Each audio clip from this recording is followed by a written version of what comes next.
Ako si Maria at ito ang aking kwento.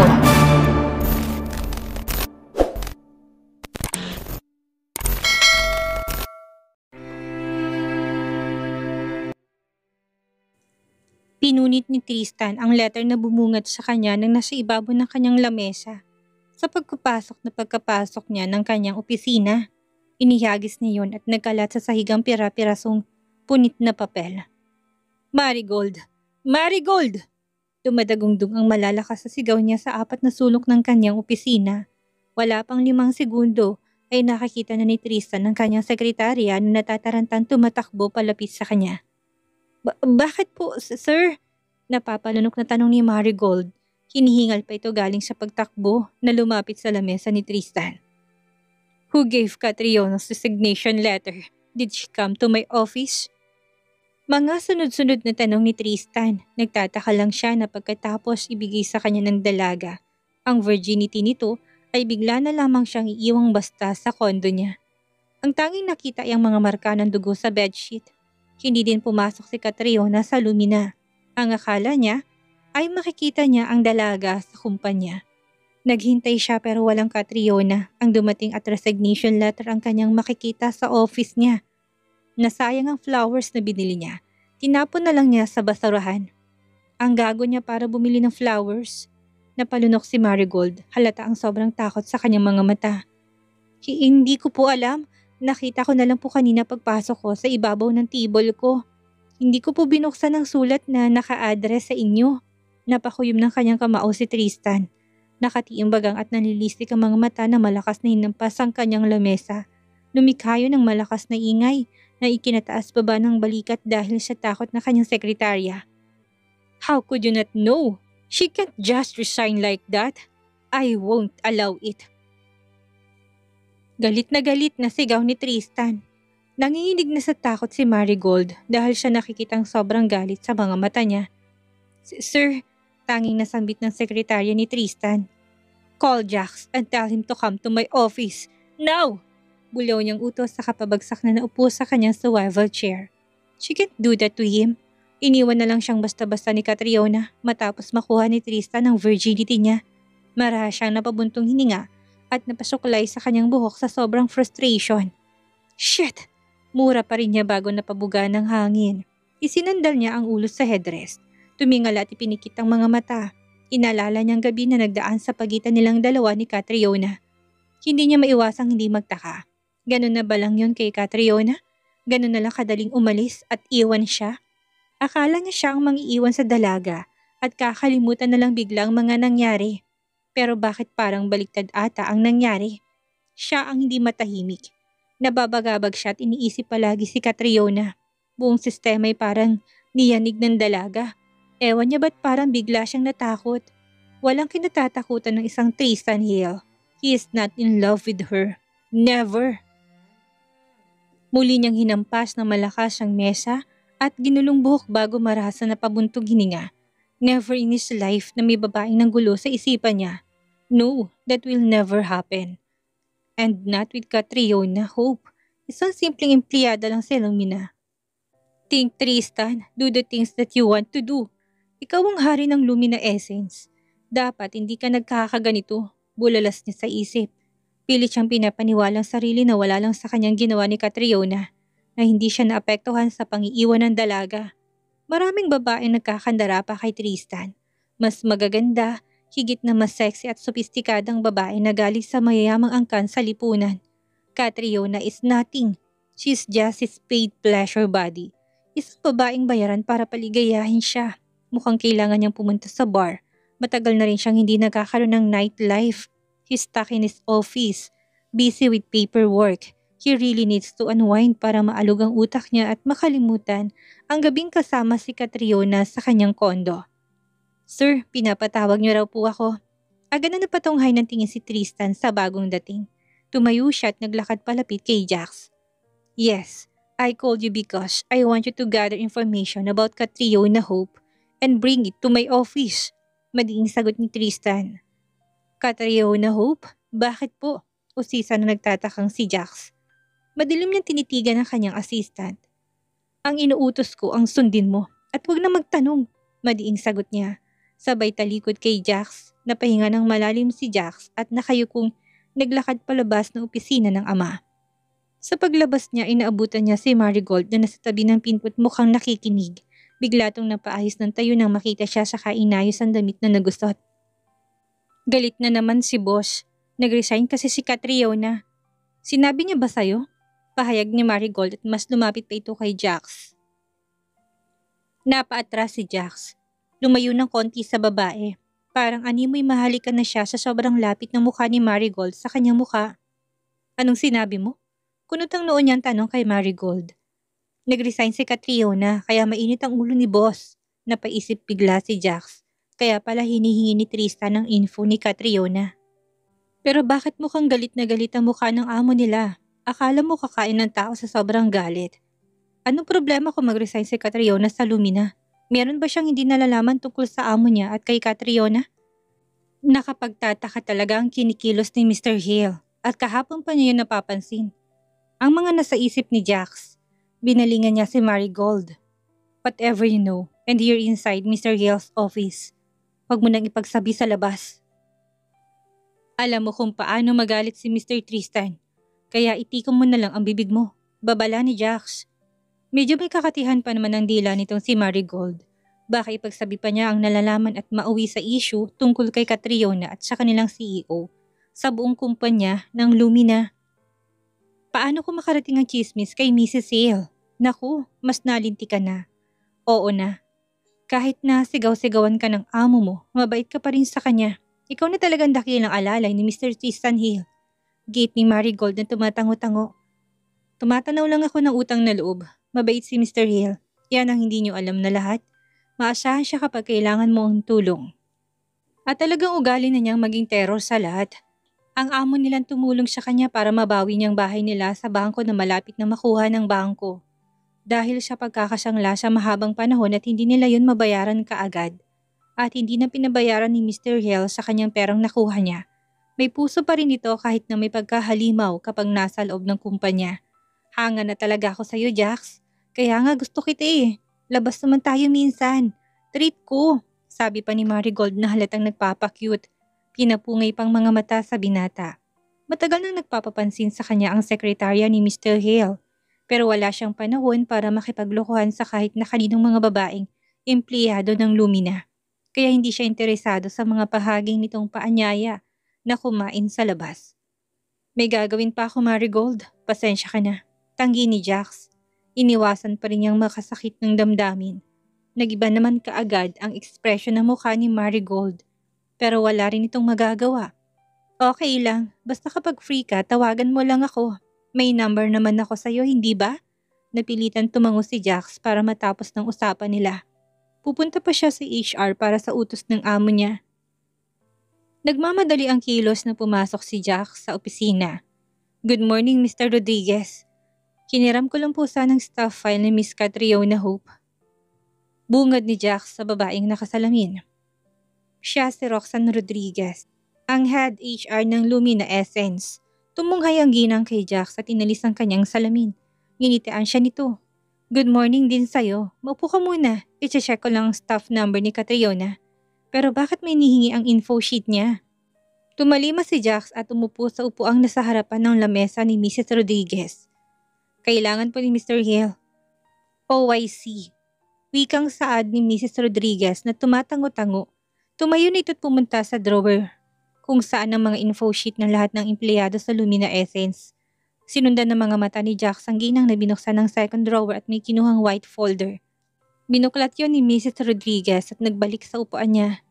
Here is her file. Kung may iba pa kayong kailangang impormasyon tungkol kay Catriona Hope, tawagan mo na lang ako sa office ko, sabi ng ginang bago nilapag ang folder sa harap ni Jax. Kinuha yun ni Jax at binuklat. Binasang pangalan sa loob ng folder. Tama, kay Catriona ang info sheet na hawak niya. Thank you, Mrs. Rodriguez. Kapag may iba pang impormasyon na kailangan si Mr. Hale, I will contact you right away. Pasasalamat ni Jax bago tumayo. Ginitian naman siya ni Mrs. Rodriguez saka lumabas na si Jax ng opisina ng ginang. Naglalakad siya pabalik sa executive office nang makasalubong niya si Amethyst. Naalala niya kaibigan ni Catriona si Amethyst. Baka may makuha siyang impormasyon dito sa totoong rason kung bakit nag-resign sa Catriona. Amethyst, tawag ni Jax sa dalaga. Nahigit ni Amethyst ang kanyang paghinga. Bigla tuloy siyang kinabahan at baka malaman pa ni Jax na siya ang nagdala ng resignation letter ni Catriona sa opisina ng amo nila. Dahan-dahang humarap si Amethyst kay Jax. Bakit po, sir?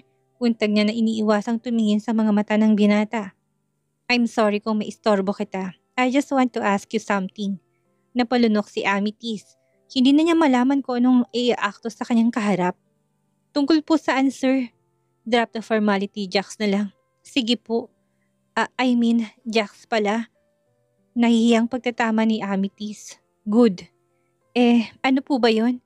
Muling tanong ni Amethyst. Yes. Nag-resign kasi si Catriona sa Lumina. May alam ka ba dito? Untag na tanong ni Jax. Pilit niyang pinapanatili na maging kalmado sa harapan ng binata. Ho? Nag-resign po si Catriona? Bakit?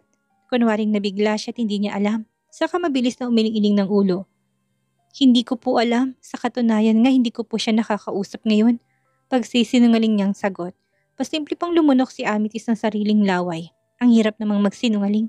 Pahamak talaga tong si Catriona. Usal pa niya sa isip.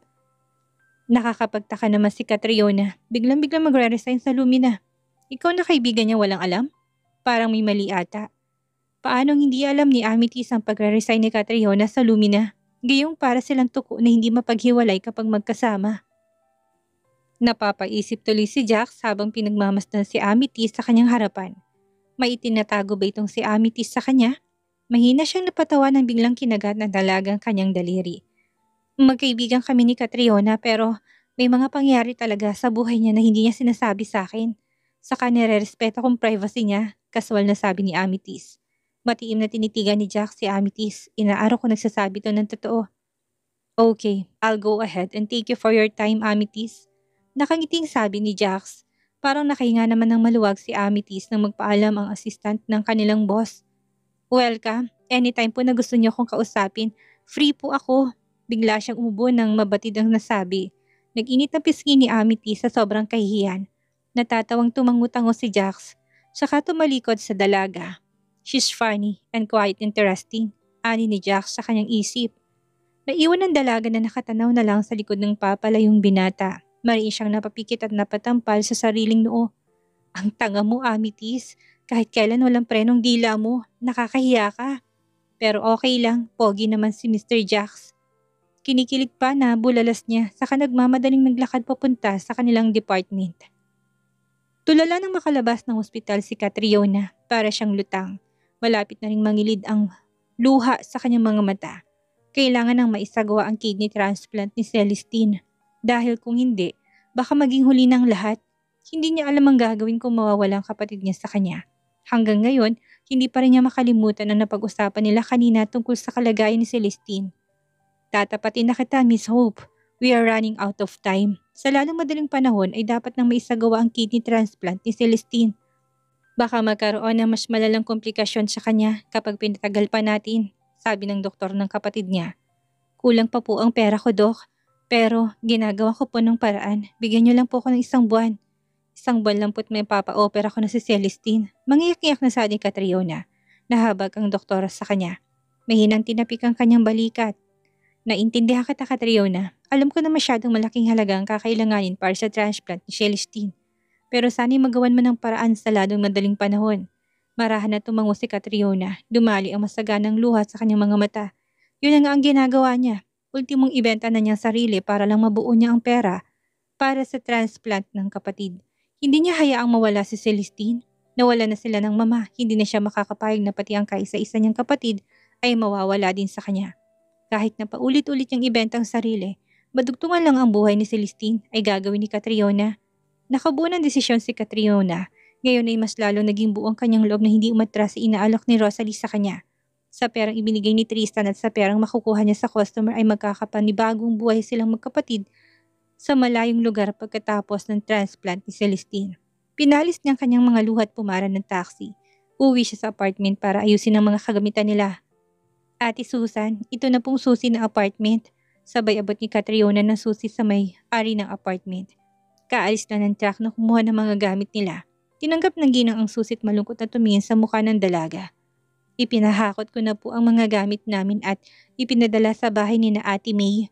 Malinis na rin po sa loob. Aling Susan, bayad ko na rin po ang 1 buwan naming upa. Sigurado ka na bang aalis na kayo dito, Catriona? Untag ng ginang. Oho sagot ni Catriona na tumatango-tango. Mawawalan na ako ng tenant na masipag magbayad. Nahihinayang nasabi ng ginang. Sa lahat ng tenant niya, si Catriona lang ang maagang magbayad ng upa at never na nagkaroon ng utang sa kanya. Napaka-responsableng babae at mabait na kapatid ni Catriona. Siya naman kay titira ni Celestine, pang-uusisa pa ni Aling Susan. Baka po malapit sa ospital, ang tanging naisagot ni Catriona. Ganun ba? Sana nga'y gumaling na si Celestine. Ipagdarasal ko siyang palagi. Maraming salamat, Iha, sabi ng ginang na hinawakan ng mga kamay ng dalaga. Ako nga pong dapat na magpasalamat sa inyo. Mabuti po kayo sa aming magkapatid. Bueno po, aalis na ako. May mga asikasuhin pa po kasi ako. Paalam ni Catriona sa may-ari ng apartment. Ginitian na tumango sa kanya si Aling Susan. Sumakay si Catriona sa taxi na naghihintay sa kanya. Nasa loob na ng sasakyan ang kanyang mga maleta. Sa apartel o sa isang mumurahing motel na muna siya magpapalipas ng gabi. Red na fitted dress ang suot ni Catriona habang naglalakad papasok sa entrance ng Noir Heaven. Litaw na litaw ang kalahati ng 2 pisngi ng kanyang dibdib. Sinasadya ni Catriona yon para lalong maakit ang mga kalalakihan sa kanya. Binabati siya ng lahat ng kanyang mga kasamahan na ginagantihan niya ng ngiti o tango. Ilang gabi rin siyang hindi pumasok sa Noir. Itong 3 gabi na sinasabi ng manager sa kanya na bumalik siya. Kaya heto siya nagbabalik para tanggapin ang inaalok nitong trabaho. Bahala na kung saan siya tatahakin ng kanyang kapalaran. Para naman lahat ito kay Celestine. Ang importante ay masagawa ang kidney transplant ng kapatid at maging maayos ang kalusugan. Uy, Quincy! Long time no see! Malakas sa tili ni Maury nang makita siya. Sinuyod siya ng tingin nito mula ulo hanggang paa at tinawakan ng kanyang kamay. Itinaas sa kanyang ulo saka inikot-ikot siya na parang sinasayaw. Halos mahilo si Catriona sa ginawa ni Maury. Ngumiti lang siya ng matamis nang humarap sa katrabaho. 2 araw lang ako nawala. Kumusta ka naman, Maury? Eto, humihinga pa, sagot ni Maury. Hoy ikaw, talbog na naman ang beauty ko sa'yo. Kahit kailan talaga parati mong inaagaw ang corona ko. Kumibot-kibot ang labi niya tinirapan si Catriona. Humalakak siya ng malakas sa kainismiran si Maury. Oo na nga, ikaw nang pinakamaganda dito sa Noir. Sa'yo na ang crown, sabay bawi ni Maury na makitang salubong niyang kilay. Buhay na naman ang club dahil nandito ka bakla, sabi pa nito. Tuwang-tuwa ito nang makita siya. Tumawa na lamang din ang dalaga sa tinura ni Maury. Lumapit sa kanyang baklita at nagbeso-beso sa kanya. Masaya talaga akong makita ka, Maury, malapad ang ngiti niyang sabi. At ako din, hinahanap ka na ni manager. Gabi-gabi niya akong tinatanong kung pumasok ka na. Napataas ang isa niyang kilay. Mukhang may alam si Maury. Si Maury pa ba? Malakas ang radar ng baklang ito. Lahat ng chismis sa loob ng club ay alam. Pero maasahan naman siya sa pagtatago ng sekreto. Takot lang nito sa manager nila at baka matanggal pa siya sa trabaho. Thank you, Maury. Puntahan ko na si manager. Nahiwagaan si Maury sa kanya. May kakaiba itong kislap sa mga mata't na pangiti ng malawak. Ang bait mo talaga ngayon, Quincy. Nakakapanibago ka. Mahinang hinampas ni Catriona sa balikat si Maury. Ako pa rin to, walang nagbago sa akin. Ang akala nyo lang masungit ako at suplada, pero yun lang akala nyo. Tumango-tango si Maury na nakataas ang isang kilay. Sanay na siya sa ugali nito. Hindi pa ako sanay na mabait ka sa akin. Mas bet kung maldita ka. Bet na bet kung attitude mo, day. Pumalintik pa ang mga daliri ni Maury na nilitaw ang muli ng malakas ni Catriona. O siya, I will see you around. Nakangiting paalam ni Catriona na umiti pa kay Maury at animoy ng flying kiss. Napangiwi si Maury. Nalukot talaga ang kanyang muka, parang gustong bumaliktad ng sikmura silat siya ng mukha nito. Nakakadiri ka. Huwag mo na nga ulit gagawin ng Queen Cat, habol nitong sigaw kay Catriona. Mas lalong lumakas ang halakhak ng dalaga. Pakembot-kembot na naglalakad si Catriona pupunta sa opisina ni manager. Sinisipulan siya ng rogang lalaking customer. Naka-red lipstick pa rin siya na naging trademark look niya. Every guy craves her and desires her. She's tall, white, and her sexiness drives man crazy. Pagkarating sa tapat ng pinto ng opisina ng may-ari ng Noir, ay wala nang katok-katok sa pintuan na pumasok sa loob si Catriona. "Good evening, manager. Namiss kita." Kwelang bati ni Catriona. Napangiti kaagad si Rosalie nang makita si Catriona na umupo. "Ang ganda natin ngayon Catriona. Parang may napapansin ako sa'yo." Puna nito na pinakatitigan pang kanyang muka. "Naku, manager. Wala naman pong nagbago sa akin. Si Quincy pa rin po ako." Sabi ni Catriona na tumatawa ng mahina. Nalaki ang mga mata ni Rosalie. "Blooming ka, si. In love ka ba? May lalaki na bang nagpapasaya sa reyna ng club ko?" Nakataas ang kilay ng mga tanong niya na pa-smith si Catriona. Wala pang sinumang lalaking nangahas na pumasok sa puso niya at lalong hindi siya in love. Malabong mangyari ang nararamdaman niya para kay Tristan. Hindi nga siya sigurado kung anong pag-ibig ng nararamdaman niya para sa amo niya. "Ewan ko sa'yo, manager," ani ni Catriona nang natatawa habang umiiling-iling. "Kung ano-anong nakikita niyo at saka isang bagay lang kaya ako bumalik." Pumapayag ka na ba?" Mabilis na tumango si Catriona. 20 million pesos pang kailangan niya para sa kidney transplant ni Celestine. "Sabi niyo para sa kapatid ko." "Iisipin ko po bang sarili ko kung mawawala kapatid ko sa akin?" Sumilay ang malawak ng ngiti ni Rosalie sa labi. "Magaling si. Natututo ka na. Dapat maging practical ka. Pera ang nagpapatakbo sa mundo. Kailangan mo ng pera para mabuhay kayong magkapatid." "Tama ka, manager." Pagsang-ayon ni Catriona at napabuntong hininga. "Well, tutal payag ka na sa magiging trabaho mo. Ibibigay kong address kung saan ka pupunta," sabi ni Rosalie. Binuksan niyang drawer niya at kinuha ang isang papel. Nilapag niya yon sa harapan ni Catriona. Napatingin si Catriona sa dokumentong nasa kanyang harapan. Saka nagtatakang napatingin sa mukha ni manager. Ano po yan?" "Siguristang lalaki nag-request sa'yo. Kaya yan, nagbigay siya ng kasunduan." Sagot ni Rosalie.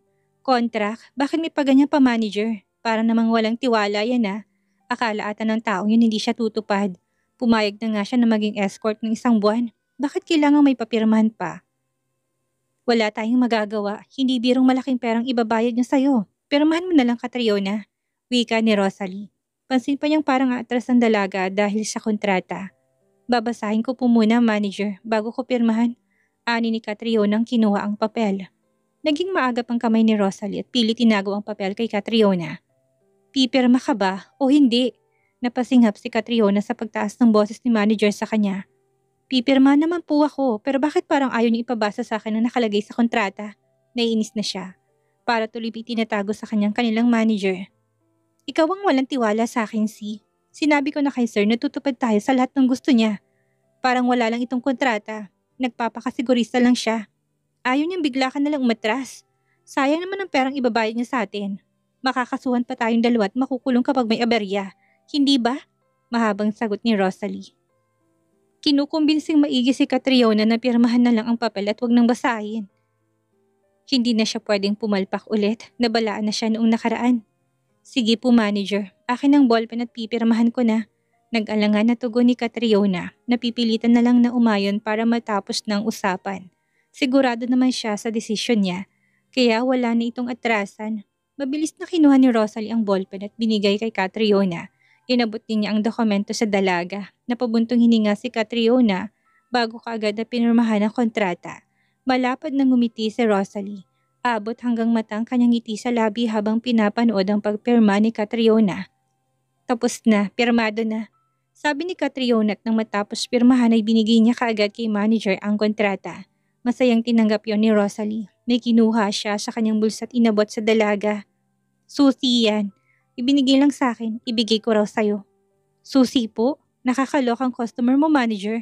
Kasama ba ito sa 30 million na bayad niya sa akin?" Untag ni Catriona. "Ang galante naman ng taong yon. Sa sobrang galante pati ata bahay ay bibigyan siya." Sino kayang mabait na customer? Curious na siyang malaman kung sino ang taong yon. "Hindi ko alam. Ang maganda, tanungin mo siya kapag nagkita kayo," sabi ni Rosalie sabay tayo. "O paano? Good luck sa'yo, Catriona. Paggihan mo trabaho mo. Huwag mo kong ipapahiya. Pangalan ko at negosyo ko nakasalalay kapag pumalpak ka." Kip-kip ni manager ang papel na pirmado niya na. "Asahan mo po, hindi kayo mapapahiya. Paano ko po pala makukuha ang bayad?" Napakibit ng kanyang balikat si Rosalie at tumilikod sa dalaga. Yung address po, manager, habol na sabi ni Catriona. Tumigil si Rosalie, tumarap kay Catriona. Bukas mo na malalaman, ipapadeposit ko sa bank account mong 1 million pesos. Allowance mo't pambili ng mga bagong damit. Nalaglagang pa nga ni Catriona. 1 million pesos? Pang shopping at allowance? Sure po? Untag niyang lalaki ang mata, nakangiting tumango-tango si Rosalie. Isisend ko sa'yo. Pwede ka nang umuwi para makapag-beauty rest ka. Bukas mamili ka ng mga bagong damit. Dapat yung sexy para maakit mong customer natin at nang mahumaling sa'yo. Salamat po, manager, sabi ni Catriona. Muling tatalikod sana si Rosalie na magsalita pang dalaga. Pwede pong humirit. Sige, Catriona, ano yon? Sabi ni Rosalie. Samantalang kanina papalakad-lakad si Tristan sa loob ng kanyang opisina. Alas 7 na ng gabi. Lahat ay nakauwi na maliban sa kanya at kay Jax. Hindi pwedeng umuwi ang assistant niya hanggat hindi niya sinabi. Hindi siya makapagdesisyon kung pupuntahan ba niya si Catriona sa tirahan nito. That's bullshit. Malakas niyang mura, sinipa ng malakas ang kanyang swivel chair. Hindi talaga siya matahimik. Gusto niyang tanungin si Catriona. Bakit parang baliwala ditong lahat? At pagkatapos ay pababalikin niyang dalaga sa Lumina. Shit, nagkakaganito ka sa isang babae, Tristan? You are supposed to be heartless. Bayad mo na si Catriona kaya wala ka nang pakialam sa kanya. Nasambit ng binatang napakuyom ang kamao. Sir, puntahan na po natin si Catriona sa bahay nila. Panghihimasok na sabi ni Jax. Naglakas loob siya na puntahan ng amo sa loob ng opisina. Alam niyang mainit ang ulo ni Mr. Yale dahil sa pag-alis ni Catriona. Kung pupuntahan nila si Catriona at kakausapin ng dalaga, baka kumalmang kanyang terror na amo. Napaka-beast mode nito. Parating nakasigaw buong maghapon. Lahat ng mga empleyado kahit na walang mali ay napapabuntunan ng galit. No, Jax, ayoko, mariing tanggi ni Tristan. Makakahanap pa ako ng mas magaling na empleyado. Hindi siya kawalan sa Lumina. Cheers! Sabay-sabay nilang sigaw habang pinagdikit-dikit ang kanilang mga baso. Saka tinungga nilang alak na laman ng baso. Tawa ng tawa si Mori, katabi ito ni Catriona. Ang ibang mga kasamahan niya sa club ay nakapaikot sa lamesa. Salamat, Quincy. Ikaw na talagang mayaman sa ating lahat dito sa Noir. Masayang tura ni Imelda, ang matabang kasamahan ni Catriona sa club. Sana palaging ganito wala tayong trabaho. Tapos paldo. May pera pa din tayong iuwi sa mga pamilya natin. Salamat sa iyo, Quincy. Pasasalamat din ni Marife kay Catriona. Tinanguan ni Catriona ang kanyang mga kasama. Nagagalak siya na makitang masasaya ang mga kasama niya sa trabaho. Kahit minsan ay nakapaghipahinga sila at nagpakasaya. Itong hiniling na pabor ni Catriona. Lahat ng mga kasama niya binigyan niya ng tigbe 20 mil at pinasara niya ang buong Noir. Pinaalis nilang lahat ang mga customer para masolo nilang buong club. Nagdeklara silang lahat ng holiday sa gabing ito. Sasayaw, kakain, magiinuman at kwentuhan lang ang gagawin nila. Catriona, buong magdamag kasama kanyang mga kasama. Uminom lang kayo at kumain ng lahat ng gusto nyo. Sagot kong lahat. Kung gusto niyo mag-uwi para sa mga pamilya niyo, sabihin niyo lang. Hayag ni Catriona. Yun, bakla iboboto talaga kita kapag tumakbo ka ng presidente. Birong sabi ni Mori. Gaga, nagpapalakas ka lang para dagdagan kong binigay ko sa'yo. At sinundan niya yon ng malakas na tawa. Sumunod naman na tumawang lahat sa tinura niya. Uuwi si Catriona sa apartel na lasing mamaya. Sa tanang buhay niya, ngayon lang siya nag-enjoy ng husto. Uminom ng alak at sumayaw. Hindi na ata niya maalala kung kailan siya huling nagsaya ng ganito.